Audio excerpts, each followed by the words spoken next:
अब देखिए ये क्वेश्चन नंबर 10 में average consumption of coal in factory of 5 ton per day है। एवरेज कंजप्शन दे दिया 5 ton per day, maximum consumption 9 ton है और मिनिमम जो लेवल है 45 टन है। इकोनॉमिक ऑर्डर क्वांटिटी यानी कि री ऑर्डर क्वांटिटी 208 टन है। It is estimated that the supply would take, supply को जाने में उसका जो टाइम पीरियड है वो 8 to 10 डेज़ है। अब 8 मिनिमम टाइम है और 10 मैक्सिमम टाइम है, दोनों को प्लस कर देंगे तो आपका एवरेज यूसेज रेट निकल आएगा। द एमरजेंट सप्लाई टाइम, बस इसी से पता लग जाएगा एमरजेंसी वर्ड से कि आपको डेंजर लेवल निकालना है, उसका 2 डेज़ है। ठीक है। Find out different level of inventory, आपको 5 के 5 डिफरेंट लेवल ऑफ इन्वेंट्री निकालने हैं। तो मैंने पहले ही बताया था कि आपको ऑर्डर पॉइंट निकालना पड़ेगा। यहाँ पर देखिए कि ऑर्डर पॉइंट में मिनिमम यूसेज रेट, पहले आपको मैक्सिमम है, ये है आपका ऑर्डर पॉइंट। अब यहाँ देखिए मैक्सिमम कंजप्शन रेट, क्वेश्चन के according maximum consumption per day 9 है और maximum lead time 8 to 10 days था ना, तो वो यहाँ पर 10 ले लिया तो ये कितना बन गया, 90 टन बन गया। अब मुझे मिनिमम लेवल निकालना है। मिनिमम लेवल के लिए री ऑर्डर पॉइंट मेरा अभी अभी कितना आया, 90 टन आया है और एवरेज कंजप्शन मेरी 5 टन दे रखी है। एवरेज लीड टाइम के लिए क्या करोगे, 8 to 10 डेज़ था, यानी कि 8 + 10 डिवाइडेड बाई 2, 18 डिवाइडेड बाई 2 9, तो ये 9 आ गया। इसको सॉल्व करने के बाद 45 टन आया। फिर आपका मैक्सिमम लेवल निकालना है। री ऑर्डर पॉइंट में नीचे आंसर कितना आया हुआ है, 90 टन। मिनिमम यूसेज रेट जो है क्वेश्चन में नहीं दिया हुआ। Minimum usage, maximum usage rate तो 9 पर डे था और मिनिमम इन्होंने हमें नहीं दिया हुआ है, यूसेज रेट मिनिमम नहीं है। तो हम ये मानते हैं कि अगर एवरेज, यहाँ पर देखो कहता है अगर एवरेज कंजप्शन 5 टन है और मैक्सिमम 9 टन है तो मिनिमम कितना रहेगा, 2 ही रहेगा, क्योंकि एवरेज का अगर हम कर देते हैं इसको 2 से इंटू कर देंगे तो 10 हुआ। तो एवरेज में से अगर मैक्सिमम वाला माइनस कर दो तो मिनिमम वाला निकल आता है, 1 टन हुआ। तो यहाँ पर मैंने 1 लिख दिया, प्लस मिनिमम लीड टाइम 8 है और प्लस री ऑर्डर क्वांटिटी 208 टन है, ये 290 टन हो गया आपका। उसके बाद आपको क्या निकालना है, एवरेज यूसेज रेट निकालना है। तो एवरेज यूसेज रेट 5 टन है, डेंजर लेवल है ये आपका, और एमरजेंसी टाइम में कितने वीक्स लग जाते हैं, 2 डेज़, तो 10 डे आ गया।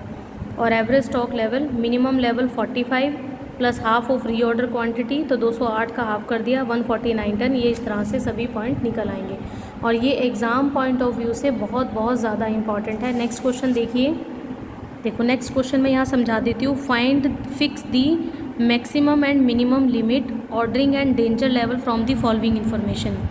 एवरेज डेली मतलब एवरेज कंजप्शन है 12 यूनिट की।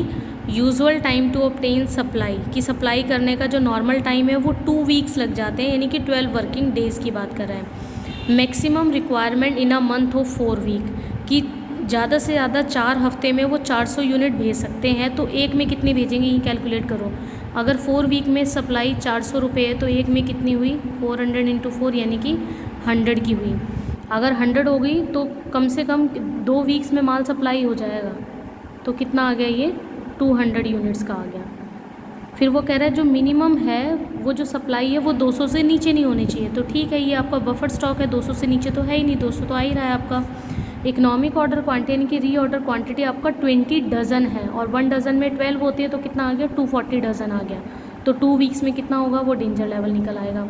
Time sufficient for emergency supply in a 2 days, 2 दिन लग जाते हैं, तो एवरेज डेली रिक्वायरमेंट को 2 डेज़ से इंटू कर दोगे तो आपका यहाँ पर डेंजर लेवल निकल आएगा। अब देखो ये इन्होंने डायरेक्ट ऐसे निकाला हुआ है, तो मैंने समझा दिया कि 4 वीक्स में सप्लाई 400 होती है, ठीक है, तो 1 वीक में कितनी होगी, 100 होगी। और मैक्सिमम रेट कितना दे रखा है उसका, मैक्सिमम रिक्वायरमेंट, मैक्सिमम जो डेज़ है वो 2 वीक्स का है, तो 2 से इंटू करके 200 आपका यूनिट आ जाता है। यहाँ समझा देती हूँ मैं आपको, ये देखो ये मिनिमम लेवल निकाला।